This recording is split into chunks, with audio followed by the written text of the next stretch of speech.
Salut à tous et bienvenue pour un nouvel épisode des Super Physique Podcast. Je suis Rudy et je suis en compagnie de Fabrice. Nous sommes les fondateurs du site superphysique.org consacré à la musculation sans dopage que nous avons créé en 2009 et sur lequel vous pouvez retrouver des milliers d'articles, des vidéos et des podcasts afin de vous éviter de faire les mêmes erreurs que nous et d'éviter de perdre du temps. De manière plus personnelle, nous avons chacun nos propres sites. Pour Fabrice, c'est musculation-alter.fr sur lequel vous pouvez retrouver des articles sur l'entraînement à domicile ainsi que son livre du même nom.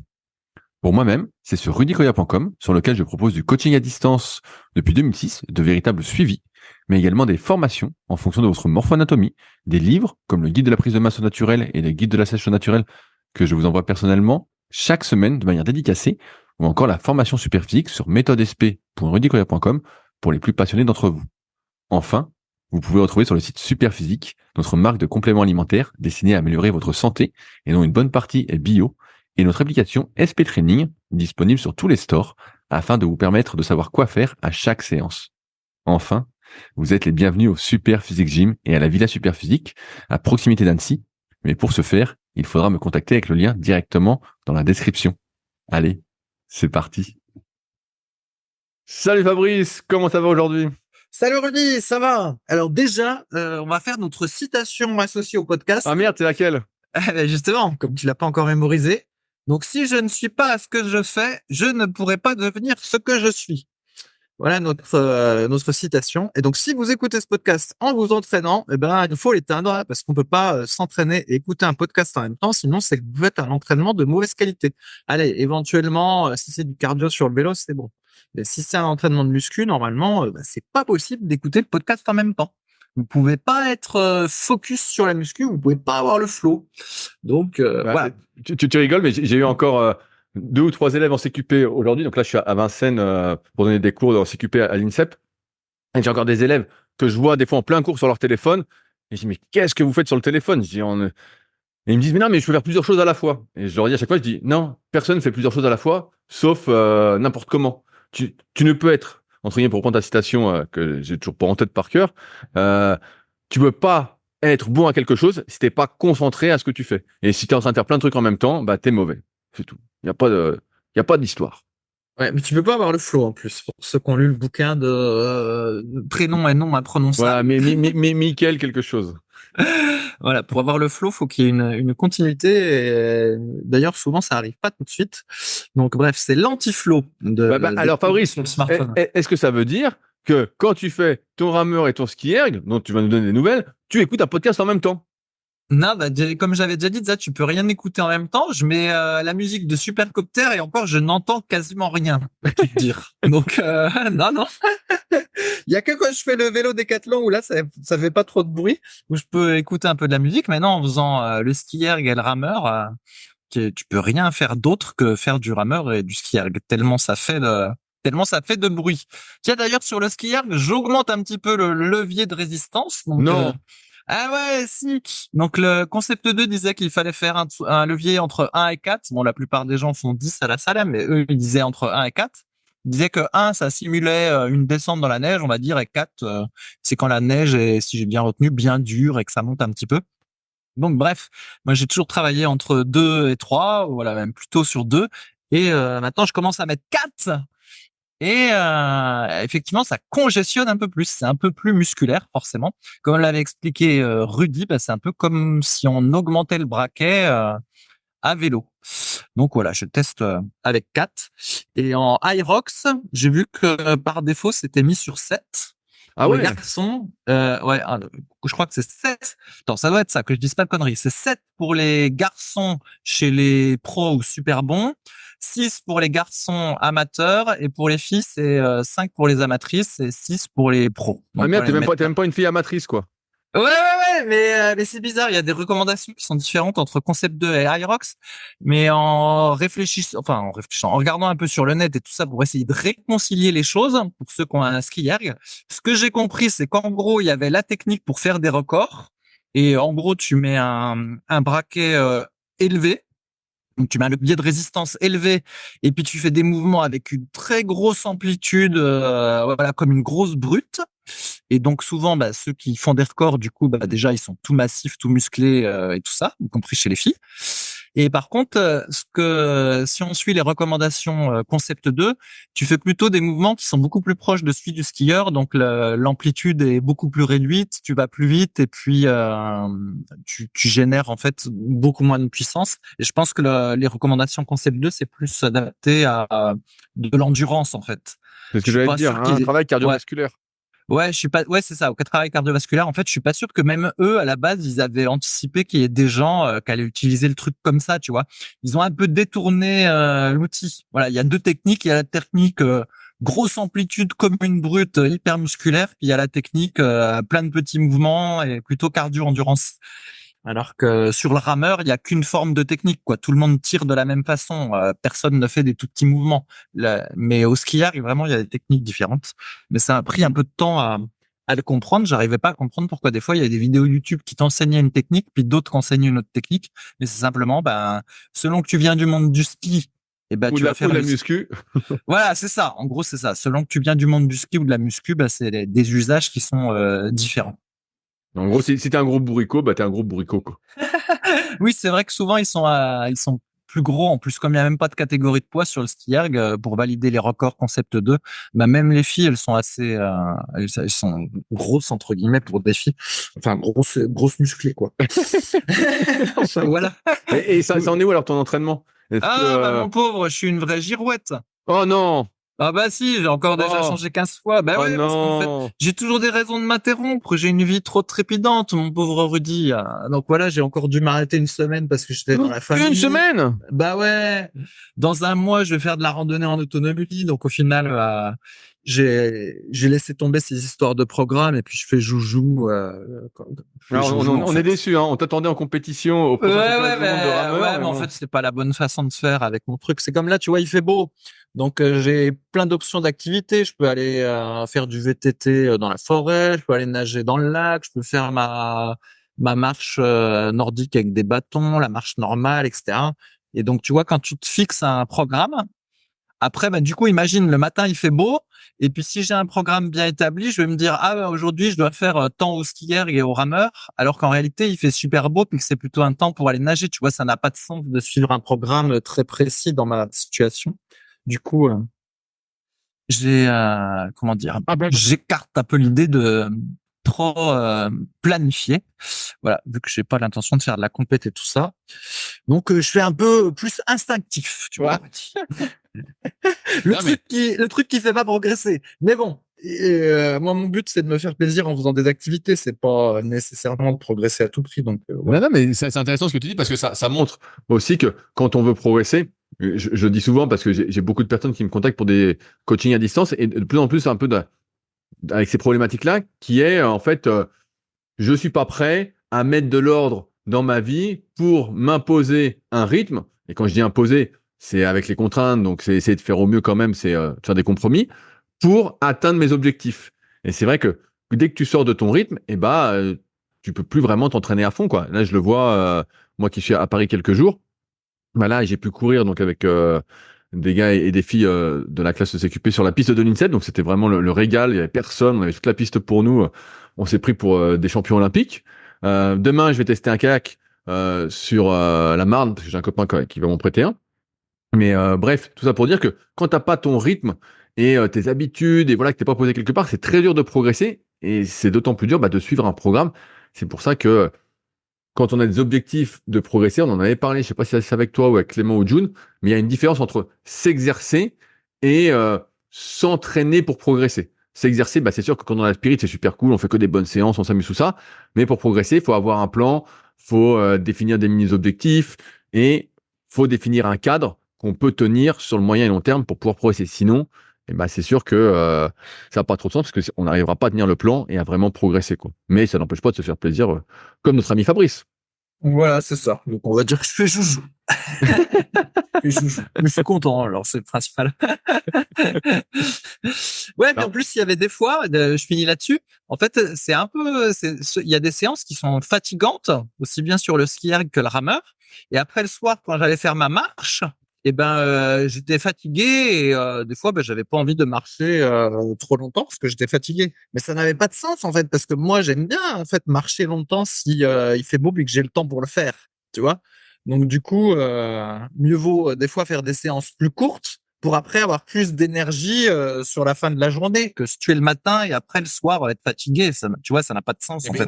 Tu rigoles, mais j'ai déjà pensé dernièrement parce que moi, je suis plus à travailler du matin, à écrire des articles le matin, à faire tous mes élèves le matin, tout le coaching, tout ça.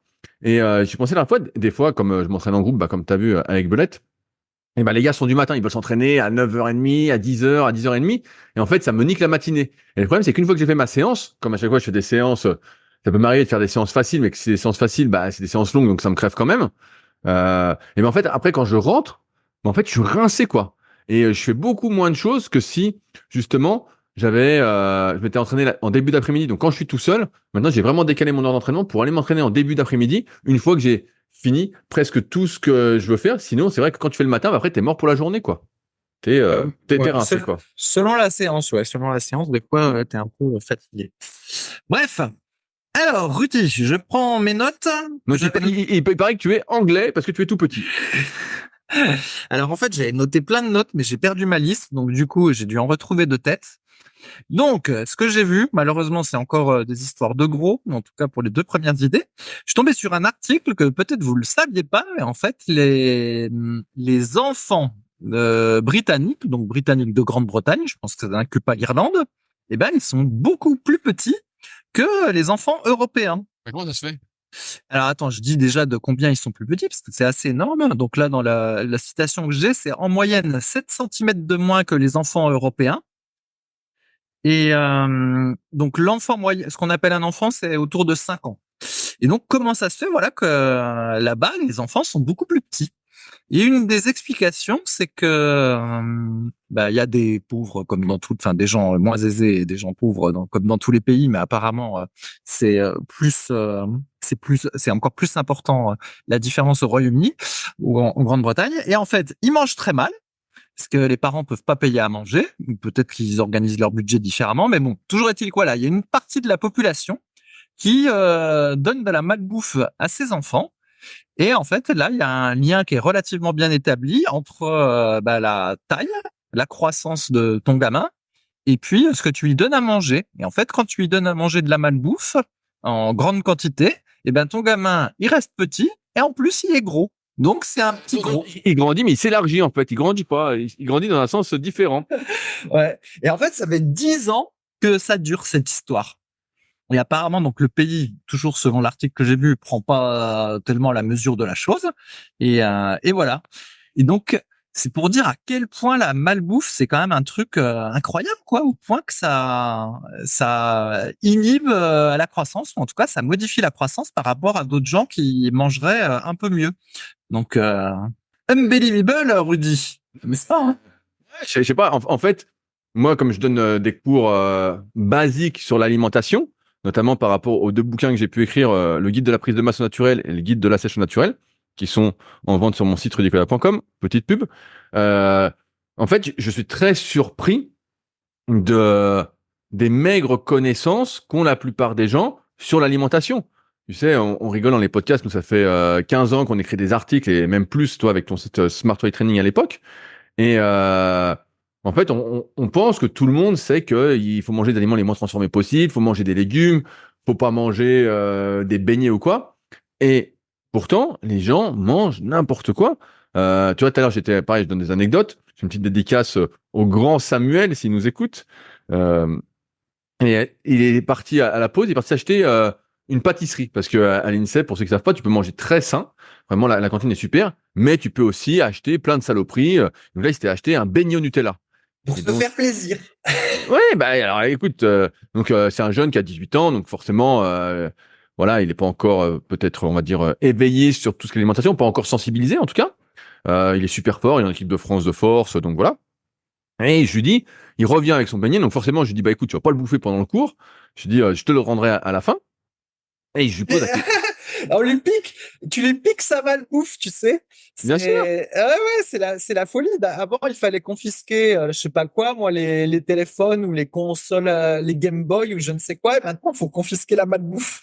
Alors, moi, je vais faire une anecdote, ça va faire marrer certains. Mais en fait, quand je donne cours, personne ne bouffe de la merde. Franchement, c'est pas que ça m'insupporte, mais donc aujourd'hui, j'ai confisqué un beignet Nutella, une sorte de tablette, une demi-tablette chocolat noisette, donc putain un gros truc, et 2 petits paquets de gâteaux. C'était pas des petits lus, mais un truc qui ressemblait quoi. Donc je peux te dire qu'il y en a pas. Mais donc bref, je reviens à mon sujet. Et donc je dis au grand Samuel, je lui dis, est-ce que tu penses, vu tes objectifs de devenir le meilleur du monde en force athlétique, que de manger un beignet, ça va t'aider à devenir plus fort? Et il me dit non, mais je pense pas que ça m'empêche de devenir plus fort. Et donc demain, on va faire une partie sur la diète, mais donc je vais leur expliquer un peu comment est régulée l'inflammation, du moins de manière basique, avec tout ce qui est prostaglandine dans le corps.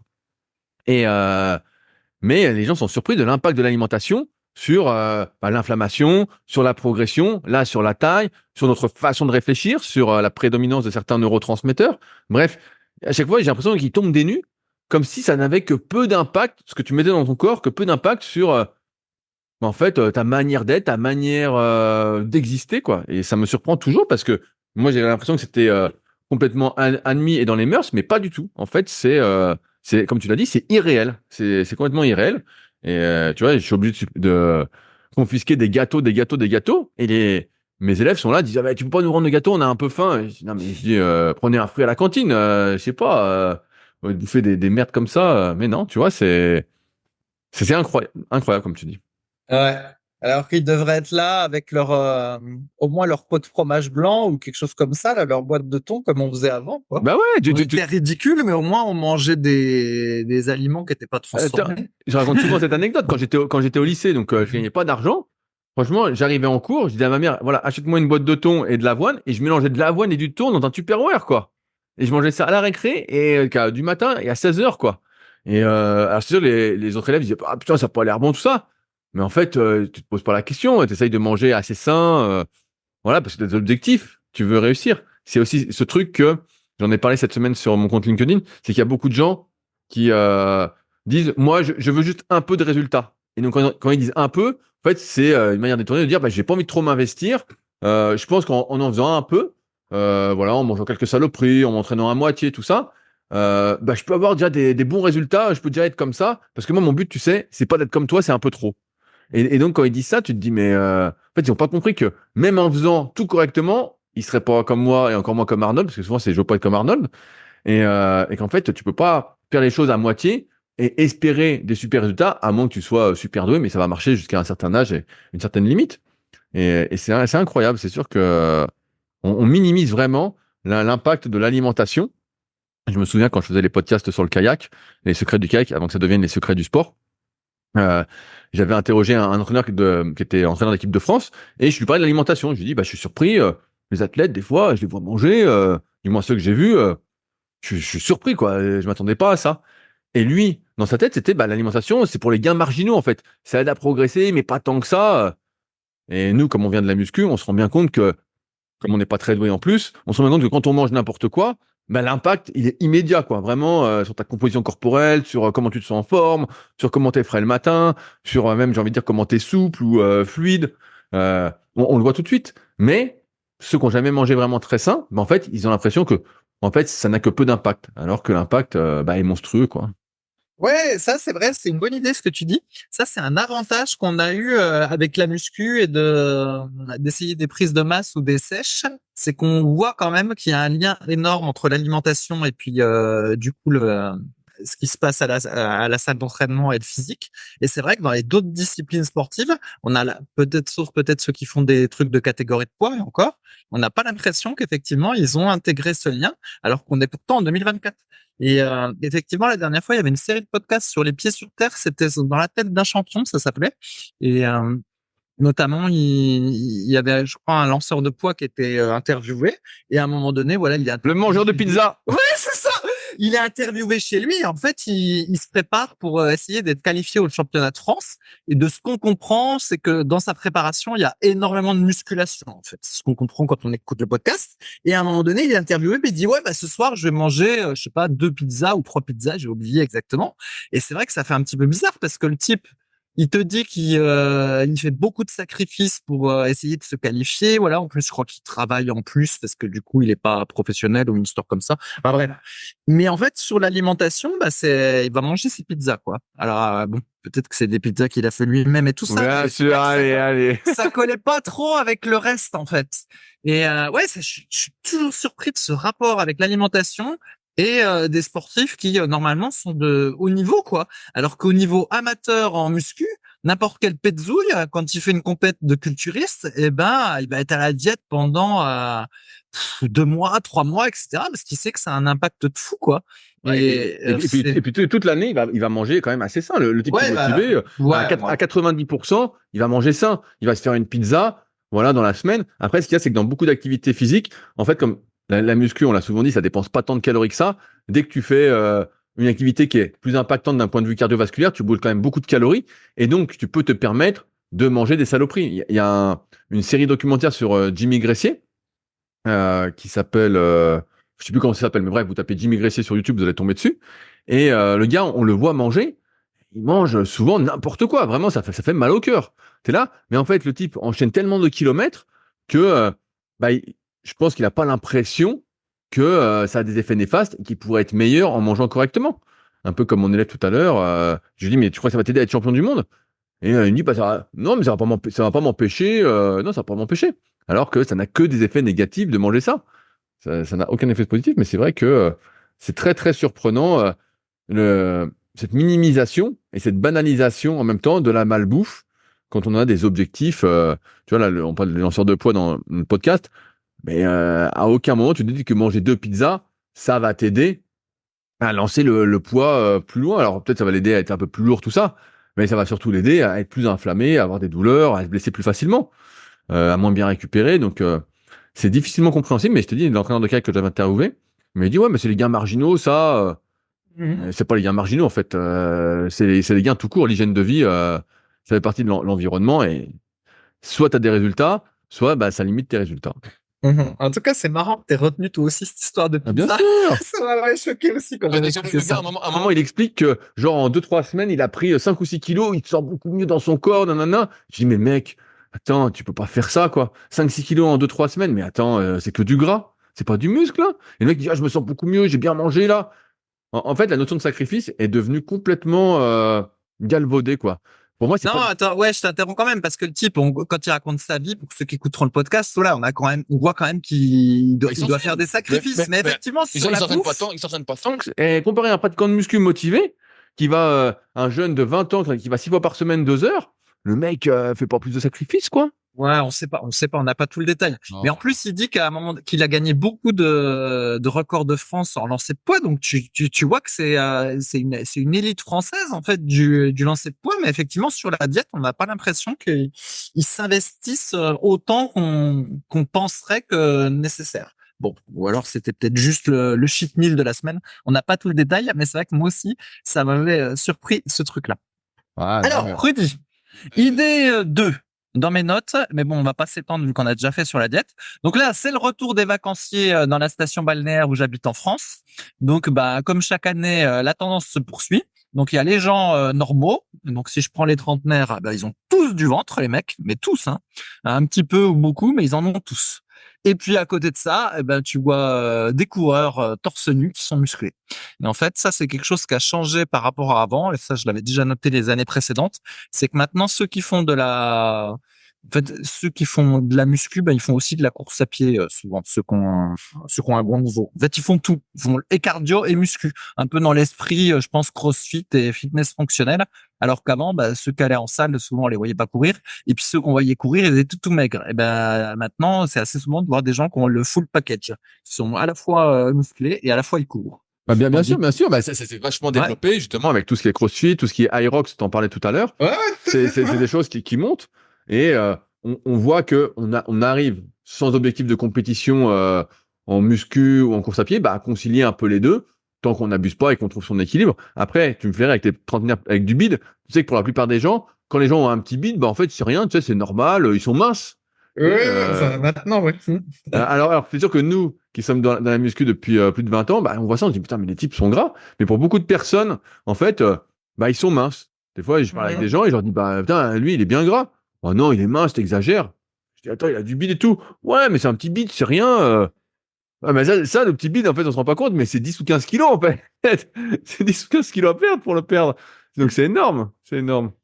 Enfin, donc voilà, je vais pas m'étendre trop là-dessus. Alors, idée 3, ça c'est plus intéressant. Donc, je feuilletais un magazine autour de la randonnée et dedans il y avait un article qui avait été écrit par David Maniz, si je prononce bien, donc, que ceux qui font peut-être de la rando, qui s'intéressent aux trucs de survie et tout ça doivent connaître parce que ça fait un petit moment qu'il est sur ce créneau. Donc sur Internet, lui, il se définit comme instructeur de techniques de survie en plein air et tout ça.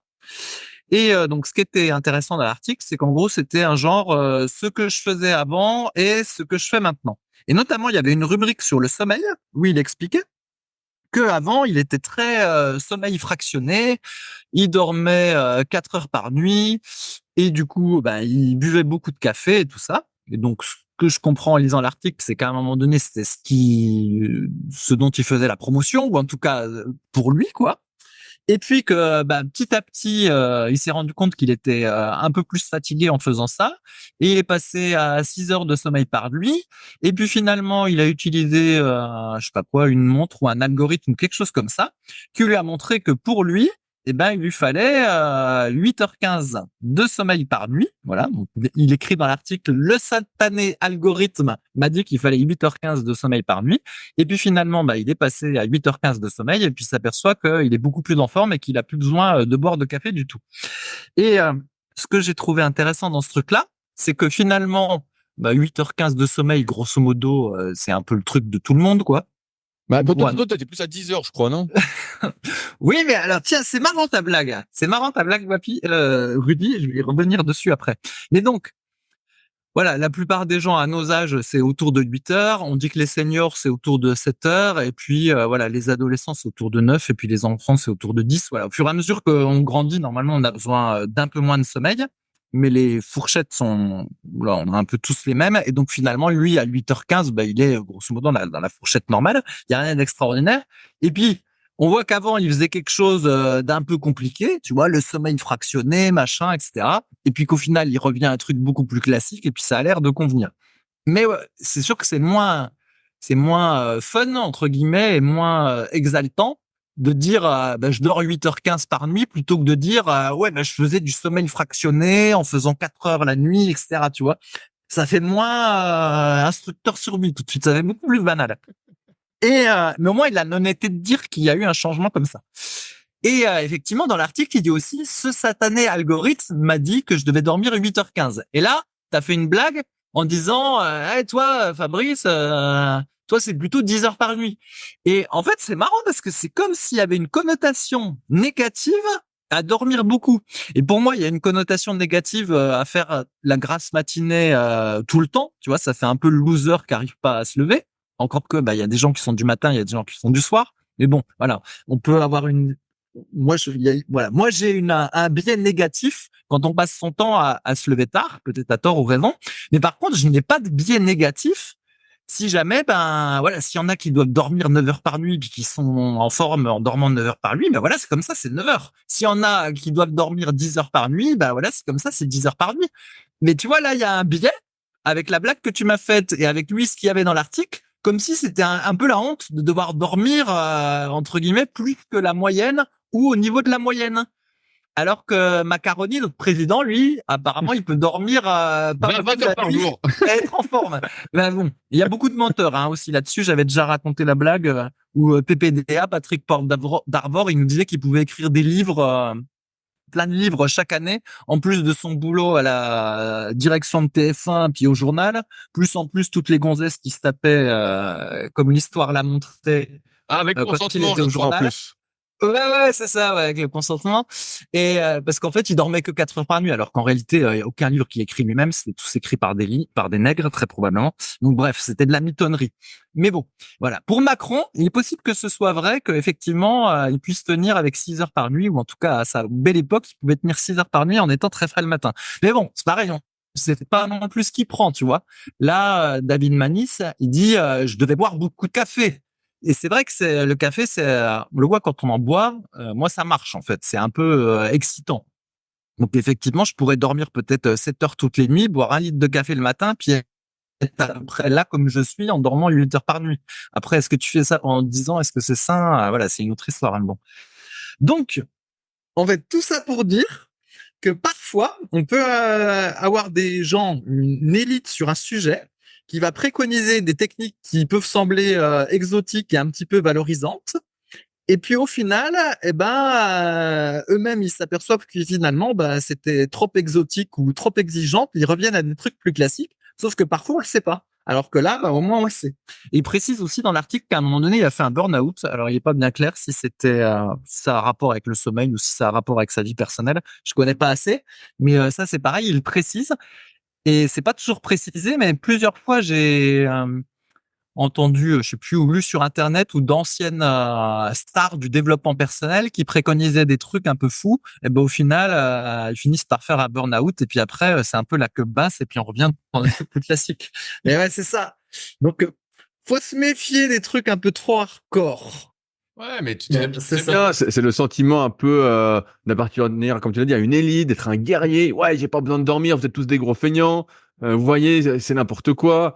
Et comme je dors pas, je vais faire beaucoup plus de choses. C'est pour ça que j'en fais beaucoup plus que vous. Vous réussirez jamais, blablabla. C'est toujours le truc. Mais comme tu l'as justement dit, en fait, tu peux dire ce que tu veux sur le court terme, mais sur le moyen et long terme, les années, entre guillemets, te rattrapent, la vie te rattrape et te fait payer tes excès.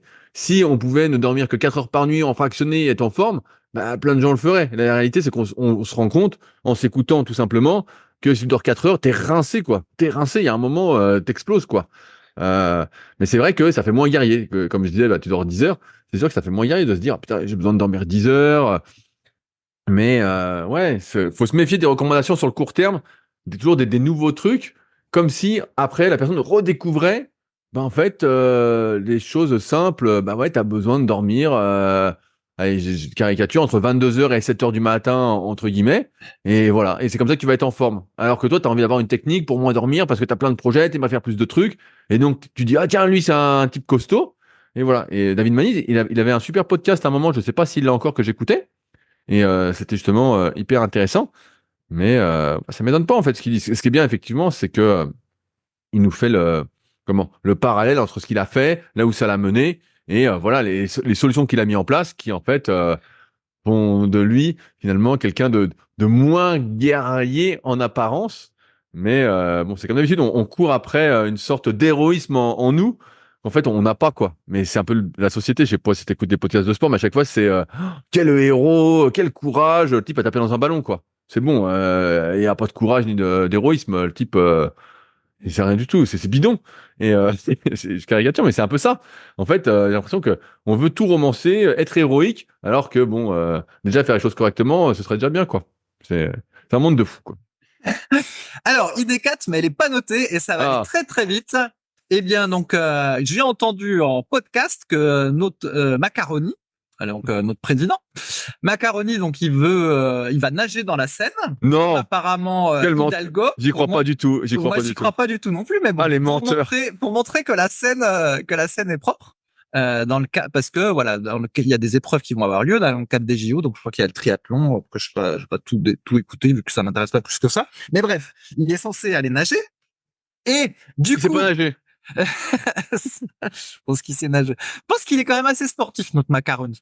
Et en fait, du coup, apparemment, il se prépare physiquement parce qu'il veut pas paraître trop maigrichon et tout. Et en fait, ce que je comprends, c'est qu'il fait de la muscu. Non. Et je suppose, parce que voilà, il faut qu'il affiche une certaine plastique. Mais tu sais, lui, il est assez c'est ce qu'on comprend au fil des années. J'ai pas psychanalysé Macaroni, mais on voit que c'est quelqu'un qui est très narcissique. Tu vois, il s'arrange pour avoir des photos volées quand il fait son jet ski l'été.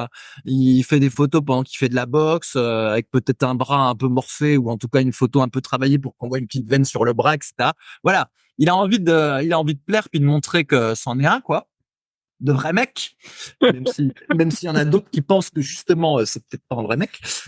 Bref, au sens années 90 du terme, mais je ne m'étendrai pas sur le sujet parce qu'on n'a pas le droit de dire des choses pareilles. Mais bon, prison. Ce que je voulais dire, c'est qu'en gros probablement il fait de la muscu, et c'est pour dire vraiment que maintenant tout le monde fait de la muscu. Enfin, tous ceux que c'est important maintenant dans la société d'avoir un peu de muscle, c'est valorisé, et au point que même le président doit faire de la muscu pour le cas où il va nager dans la Seine. Et puis je suppose qu'il espère qu'après on me dise de lui comme quand Olivier Véreux là avait pris son injection Covid, il avait fait tomber la chemise et puis il y avait plusieurs médias qui avaient dit qu'en plus il était pas mal, voilà, qu'il avait un peu de pec, etc. Donc on suppose que c'est un peu dans le même esprit que les médias parlent positivement. Quel sketch. Quel sketch cette société. Alors, pour rebondir, j'ai vu un chiffre, je sais pas si t'es tombé dessus, mais il semblerait qu'il y ait une personne sur 10, un Français sur 10 actuellement qui est inscrit en salle de sport.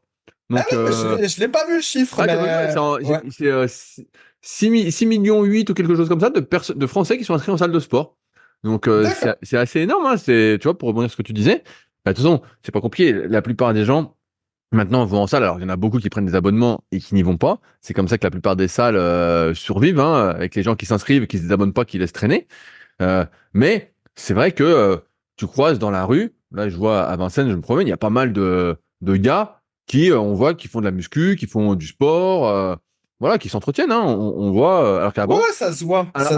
Alors qu'avant, il y avait pas. Avant, quand on allait sur l'île de Puteaux, là, il y a 25 ans pratiquement, et ben, en fait, franchement, on était trois Pékinois, avec un peu de bras, et personne faisait de la muscu, quoi. Ouais, non, mais des types qui ont un peu de bras, des jeunes hommes qui ont un peu de bras dans la rue, j'en vois plein, hein. Effectivement, on le voit. C'est marrant d'ailleurs. On voit la musculation, ça a ceci de caractéristique. Alors, je sais pas si c'est le curl pupitre ou quelque chose, mais tout de suite, le bas du biceps est un petit peu gonflé, bras tendu. Et ça, il y a quasiment que quand tu fais de la muscu, t'as ce truc-là, quoi. Ça se voit. Et j'en vois plein dans la rue qui sont un peu comme ça. Souvent, ils sont un peu grassouilles, mais on voit qu'ils ont un peu de bras et on voit qu'ils ont un peu de pec et un peu de trapèze parce qu'ils font du développé couché. Ils ont le look du mec qui a abusé du bench. Ouais, enfin, peut-être pas autant qu'abuser du bench, mais on voit qu'ils font du développé couché et des curls. Et assez souvent des tractions ou du tirage vertical parce qu'il y a un peu de dos. En fait, on arrive à deviner avec l'expérience ce qu'ils pratiquent à la salle de muscu. Et souvent, je pense qu'ils font pas trop de tirage horizontal d'ailleurs parce qu'il manque un peu d'épaisseur de dos. Mais ouais, des curls et du développé couché, ça c'est sûr, il y en a plein qu'en font. D'ailleurs, l'autre coup, j'ai pris l'avion il y a pas longtemps chez Monmi. Et donc j'ai croisé à la sortie un jeune homme qui était un petit peu balèze et qui disait à son pote qu'il avait mal au genou pendant l'avion. Donc j'ai supposé qu'il avait, comme on appelait ça, le syndrome du cinéma. Ouais. Le syndrome rotulien. Et je me suis dit, voilà, c'est le cas typique, type qui fait de la muscu, qui a le syndrome rotulien, puis qui peut pas tenir 1 heure et demie dans l'avion sans avoir mal au genou. Mais voilà, c'était un jeune homme qui était balèze. Bref. Et encore là, tu dis un Français sur 10, mais dans ces... Comment dire, souvent il y a des chiffres comme ça qui sont annoncés, on n'a jamais le détail, parce qu'un Français sur 10, c'est quoi? C'est un Français de 0 à 120 ans, ou alors ils ont pris quoi? C'est de 18 à 80 ans, enfin tu vois, t'as pas la tranche d'âge. Ils ont dit 6 millions et quelques, hein, j'ai plus. Voilà, mais voilà, 6 millions, et ils ont dit 1 sur 10 parce qu'on est 60 millions et quelques. Voilà, c'est ça. Mais en réalité, si on prend juste la tranche d'âge peut-être qui nous intéresse, moi je sais pas, entre 16 et puis 60 ans, et ben on va s'apercevoir qu'il y a beaucoup de gens de cette tranche d'âge qui sont inscrits à la salle de gym. Mais effectivement, ça m'étonne pas. Et par contre, je pense que les cours de karaté, d'escrime et des trucs comme ça va être complètement vide. À mon avis, plus personne fait de sport comme ça. Mais bon, à vérifier. Alors, Rudy, je te dis que tout le monde fait des sports peignants. Non, mais en fait, effectivement, tout le monde fait comme nous, on faisait, nous, on était précurseurs. Nous, on voulait avoir un beau physique et on avait compris que le meilleur moyen d'avoir un beau physique, c'était d'aller en salle de muscu. Alors qu'en fait, faire du sport avec l'objectif indirect d'avoir un bon physique, mais on avait vu que c'était pas très efficace. La preuve, je l'ai démontré plein de fois en podcast depuis 1 an où en fait, il y a pas beaucoup de sport qui donne un beau physique. Et c'est pour ça que nous faisions de la muscu dès la fin des années 90. Moi, pour être comme Jean-Claude Van Damme et tout ça.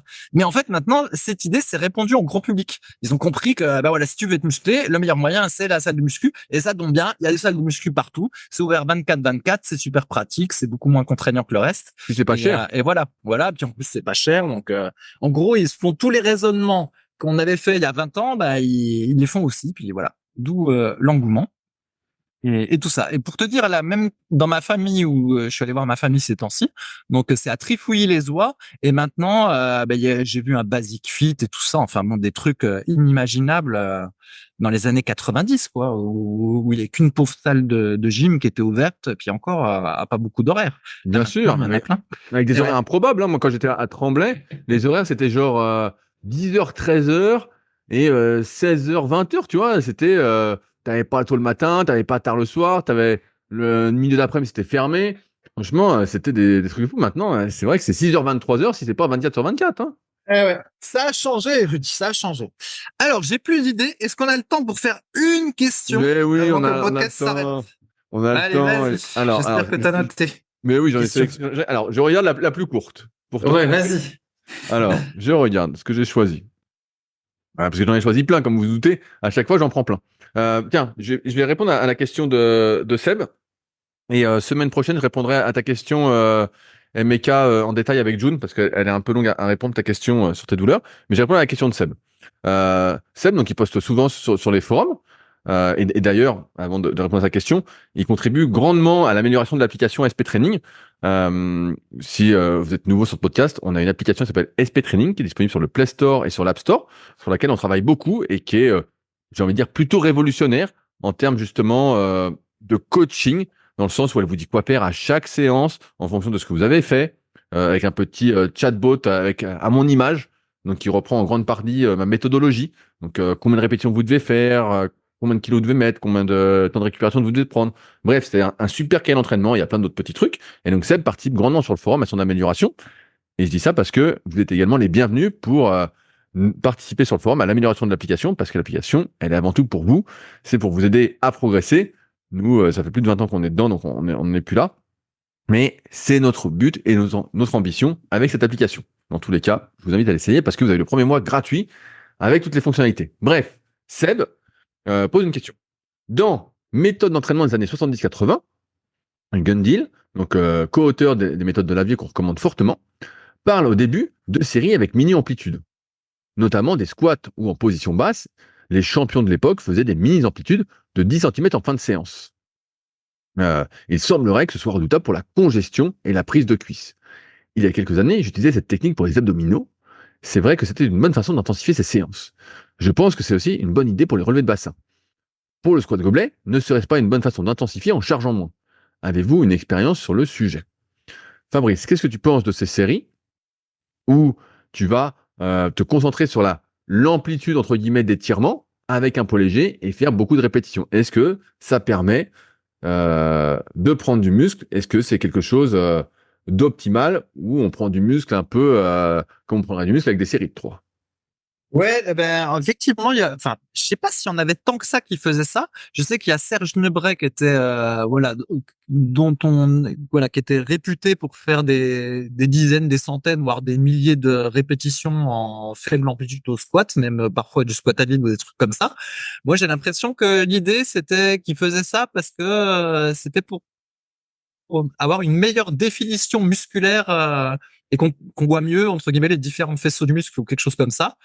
Et éventuellement, comme à l'époque, apparemment, ils faisaient pas non plus de cardio, c'était peut-être aussi une manière pour eux de brûler des calories, plus ou moins peut-être sans le savoir, je sais pas s'ils le savaient. Et donc, je pense qu'ils faisaient ça, voilà, pour améliorer leur définition musculaire, sans savoir peut-être que ils amenaient du sang dans la zone en question, ce qui facilitait, comment dire, ce qui permettait d'avoir une espèce d'amélioration de la définition locale, tellement ils faisaient de reps. Et puis aussi, ça brûlait des calories et ça les aidait à sécher. Mais après, sinon, en dehors de ce truc-là, est-ce que c'est très utile de faire ça? À mon avis, ça bousille surtout les articulations. Et je pense que c'est une technique qui n'a pas besoin de revenir au goût du jour. Mais on va voir ton avis, toi, Rudy, là-dessus. Ouais. Alors justement, moi j'ai testé tous ces trucs-là au début quand je coachais, 2006, 2007, 2008. Je sais pas s'il y a mon pote Futal qui nous écoute, donc son pseudo de l'époque. Et ils avaient également une fille qui s'appelait Nathalie. Et donc, c'était un peu mes cobayes de l'époque. Et donc, je leur faisais faire des trucs comme ça en fin de séance. On se contentait d'un entraînement plus classique en début de séance. Et souvent, en fin de séance, je disais, allez, c'est parti. On va faire du squat en partiel, souvent à vide. on va faire une tonne de répétitions et quand on n'en peut plus, on reste en bas. Et pour ceux qui n'ont jamais essayé, en fait, au bout d'un moment, quand on reste en bas, quand on ne peut plus monter, de toute façon, les cuisses, elles brûlent à fond, elles font à fond, à fond. On reste en bas. Et là, ça accentue, ça devient insupportable. Et je me souviens que à certains moments, j'empêchais même les gens, euh, mes élèves, entre guillemets, pour le test, de se relever ou de s'asseoir pour que la congestion dure. Le but, c'était de tenir le plus longtemps possible. Et dans l'idée, c'était d'induire une sorte d'hypertrophie, parce qu'on appelle aujourd'hui la mécanotransduction. Vraiment que la congestion étire tellement les fibres que ça crée des dégâts. Mais je dois dire que ça n'a pas transcendé la progression. On l'a fait pendant des mois, allez, peut-être jusqu'à 6 mois de mémoire, mais ça n'a pas transcendé la progression. Après, pour ceux qui ont suivi un peu mon évolution aussi dans les années 2009, 2010, 2011, moi j'étais un grand adepte aussi des séries avec faible amplitude, avec beaucoup de répétitions. Donc souvent développé couché, même des mini amplitudes sur des 30, 40 reps. Sur des tractions, pareil, très partielles. Du pullover partiel aussi bas, j'en faisais plein. Des extensions de nuque en partiel bas aussi.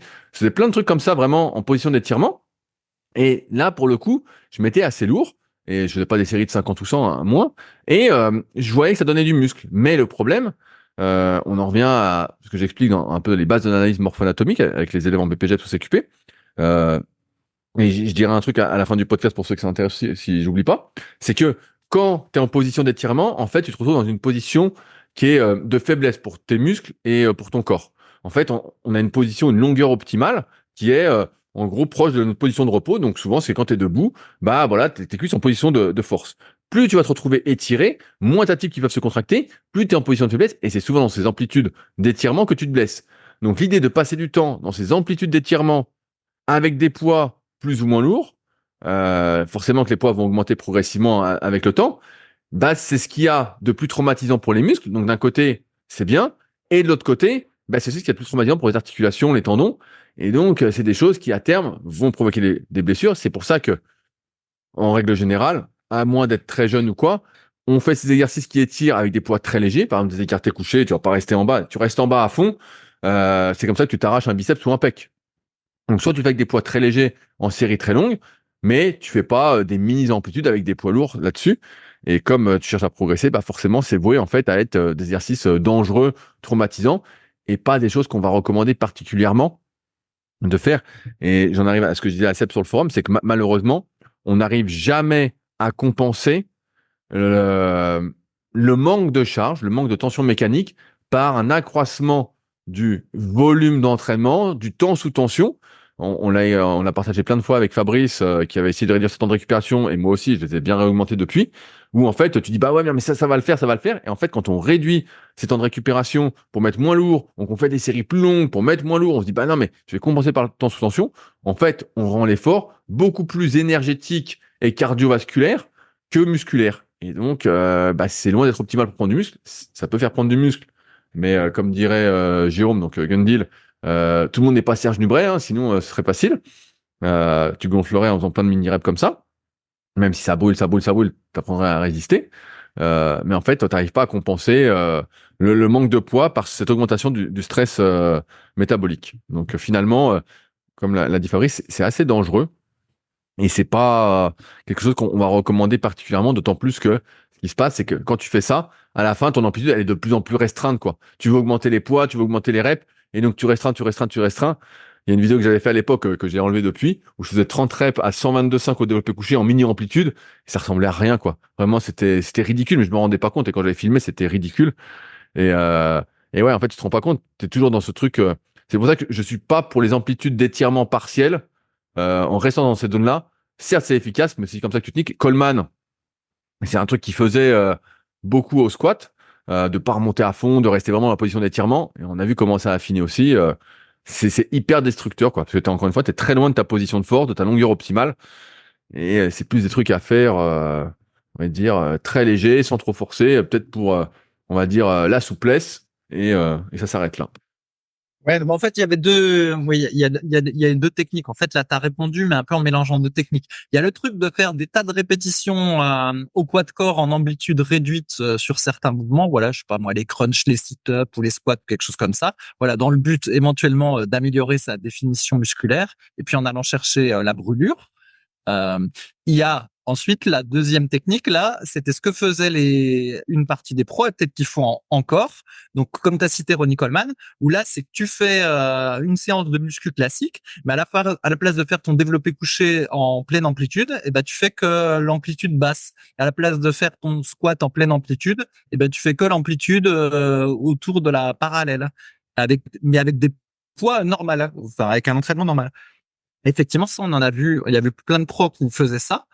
Et au début, on comprenait pas. On se disait, bah tiens, pourquoi ils font pas les mouvements, pourquoi ils font les mouvements partiels? Mais c'est parce qu'en fait, voilà, ils travaillaient sur l'amplitude entre guillemets la plus utile pour faire du muscle, mais aussi la plus traumatisante pour les articulations. Donc c'est Ouais. deux trucs différents. Après, quand tu es au poids du corps et que tu fais plein de reps, tu vois, le crunch, si tu fais des milliers de reps, mais c'est sûr que pour ton dos, c'est pas très bon. Tu fais des milliers de reps de squat à vide, c'est sûr que tes genoux, à un moment, ils vont pas aimer. Bien que ce soit la charge le plus traumatisant, le volume démesuré, c'est aussi traumatisant, hein. Oui, oui, oui, j'entends bien. Mais voilà, c'était pour dire qu'il y avait bien deux notions différentes. Et c'est vrai que dans les années 60-70, je pense, les exercices de muscu, ils avaient plutôt tendance à les faire en amplitude complète parce qu'ils pensaient que c'était la bonne manière de développer complètement le muscle.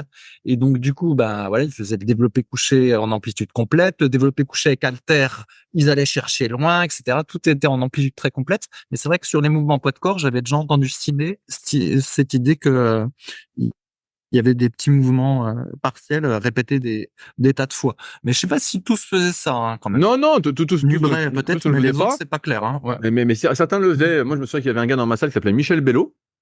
Je pense qu'il nous écoute pas, qui était un peu l'élève pas de Serge Nubret, mais de Thierry Pastel, qui était un peu la suite dans la philosophie d'entraînement de Serge Nubret. Et lui, il faisait beaucoup ça. Je le voyais faire des séries de 50 ou 100 à la presse, en amplitude partielle. Il en faisait plein. Et ça avait l'air de bien marcher. Il faisait beaucoup ça sur ses mouvements. Après, il était très très grand. Il était plus grand que moi. Euh, et bref, Michel faisait ça et bah, c'était intéressant. Mais c'est vrai que toi, quand tu fais des séries très longues, voilà comme ça, bah, en fait, il se passe rien, quoi. Souvent, dès que tu t'éloignes un peu des bases, ouais, c'est un peu comme le sommet. Quand tu dis oh putain le mec, entraînement de fou, ça doit être magique tout ça. Toi, t'essayes, tu dis merde, bah, il se passe rien. Finalement, la base marche beaucoup mieux, quoi. Ouais. Et puis après, je voulais revenir sur un autre truc, c'est ce qu'on appelle la brûlure musculaire. Donc, on l'a beaucoup si on fait voilà plein de reps en répétition partielle. Mais en fait, c'est assez facile d'avoir une brûlure musculaire en muscu, mais en fait, ça donne pas de résultat. Ouais. Par exemple, les exercices qui brûlent beaucoup, ça va être le leg extension. C'est tous ceux où où on a une position où le muscle est raccourci avec la pleine charge. En général, ça crée une brûlure, mais ça donne pas de muscle. Donc, on a la position finale au leg extension. Donc, on peut très bien imaginer, par exemple, de rester 30 secondes jambes tendues au leg extension avec une charge. Ça va brûler très vite dans les cuisses. Et après, on se dit, ah ben, on va passer à la presse à cuisse, par exemple, et puis on enchaîne avec une série de presse à cuisse. Et comme ça nous brûlait déjà les jambes au moment où on faisait le leg extension, quand on va passer à la presse, ça va nous brûler encore plus très rapidement et même avec un poids du coup moins lourd que d'habitude. Et on se dit ah bah c'est bon, jackpot. J'ai eu une brûlure de fou, j'ai utilisé des poids plus légers, j'ai pas trop sollicité mes articulations et je vais générer une grosse hypertrophie parce que ça m'a beaucoup brûlé. Jackpot, j'ai gagné. Et donc on peut faire ça au leg extension, on peut aussi faire ça aux élévations latérales. Vous tenez la position en haut aux élévations latérales avec une charge, 30 secondes, puis après vous passez au développé au-dessus de la tête avec halter. Donc ça, c'est un exemple. On peut faire ça aussi pour les triceps. Vous tenez la position du kickback avec halter. Voilà, où très vite le triceps va cramper, puis après vous passez à la poulie haute, puis vous faites un mouvement plus classique. Ou même, on peut aussi tenir ce que j'appelle la position du guerrier du Pierre. Là, on fait un squat sumo. Voilà. On fait un squat sumo à vide. Et puis, on tient la position. Puis, assez rapidement, on a les cuisses qui brûlent. Et puis, ensuite, on passe à un autre exercice de cuisses. Et en fait, tous ces trucs-là, en fait, on peut générer facilement de la brûlure. En fait, si on veut avoir mal, c'est facile. C'est assez facile. En utilisant, voilà, des contractions isométriques. Mais, tous les tests que j'ai fait là-dessus, on montrait qu'en fait, ça marchait pas du tout parce que, comme dit Rudy, à chaque fois, quand il n'y a pas la tension mécanique, en fait, malheureusement, toutes les techniques qui font réduire artificiellement le poids qu'on va utiliser après pendant la séance de muscu, eh ben, nous, ça fait qu'à la fin, la séance de muscu est moins efficace pour générer du muscle. Et on n'a jamais su éviter, en fait, d'utiliser le poids normal qu'il faut pour prendre du muscle. Donc, la brûlure, c'était finalement un très mauvais indicateur. Je voulais faire une parenthèse. Ouais, non, c'est sûr. La brûlure sans la tension mécanique, ça donne rien, quoi. Faut qu'elle soit associée, et c'est pas parce que ça brûle le plus que tu prends le plus de muscles, malheureusement. Et encore faudrait-il pouvoir y résister. Donc, Ah bah tout le monde n'est pas Didier Deschamps, c'est ça? Didier Deschamps qui tient la planche pendant 1 heure, Rudy. Euh, on va t'appeler Didier Deschamps, toi. On s'en souvient tous de tes 12 minutes de gainage, Fabrice. Alors fais pas le malin. Ouais, 12 minutes. On s'en souvient très bien de 12 minutes où tu transpirais à fond. Hein. Le gainage du guerrier. Bref, le podcast est un peu plus court cette semaine parce que, comme je l'ai dit, je suis en déplacement à Paris et il est déjà bien tard et j'ai déjà parlé toute la journée pendant 7 ou 8 heures. Avant de conclure, il y a juste un truc dont je voulais vous parler. J'ai reçu quelques demandes de personnes qui seraient intéressées par une formation en présentiel sur l'analyse morpho-anatomique. Donc, ça se passerait à Annecy au Super Physique Gym. Si vous êtes intéressé pour participer à cette formation, qui sera uniquement par groupe de 4, mais je peux faire plusieurs journées, je vous expliquerai tout plus en détail. N'hésitez pas à me contacter. Il y a un lien, je pense, dans la partie description, je regarderai, ou sinon directement sur rudicoya.com. Contactez-moi si vous êtes intéressé. C'est plutôt réservé aux pratiquants avancés, aux coachs qui sont déjà en place pour améliorer leur coaching, leur suivi. Et donc, je me ferai un plaisir de vous partager tout ce que j'ai pu codifier, toute ma méthodologie d'analyse morpho-anatomique et ce qu'il convient de faire suite à ça, en termes de choix d'exercices, de programme d'entraînement, de choix des amplitudes. Donc, si ça vous intéresse, n'hésitez pas à me contacter. J'ai déjà quelques demandes et j'ai déjà 3 personnes, donc il manque plus qu'une personne pour faire 4.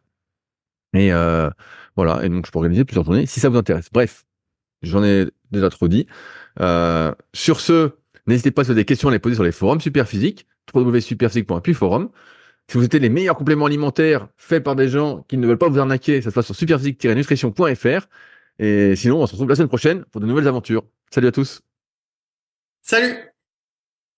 Si vous êtes encore là, c'est que vous avez sans doute passé un bon moment. Si vous avez des questions sur les sujets que nous avons abordés aujourd'hui, ou que vous souhaitez nous en poser, ne vous priez pas, c'est avec plaisir dans la partie commentaires sur SoundCloud ou sur YouTube.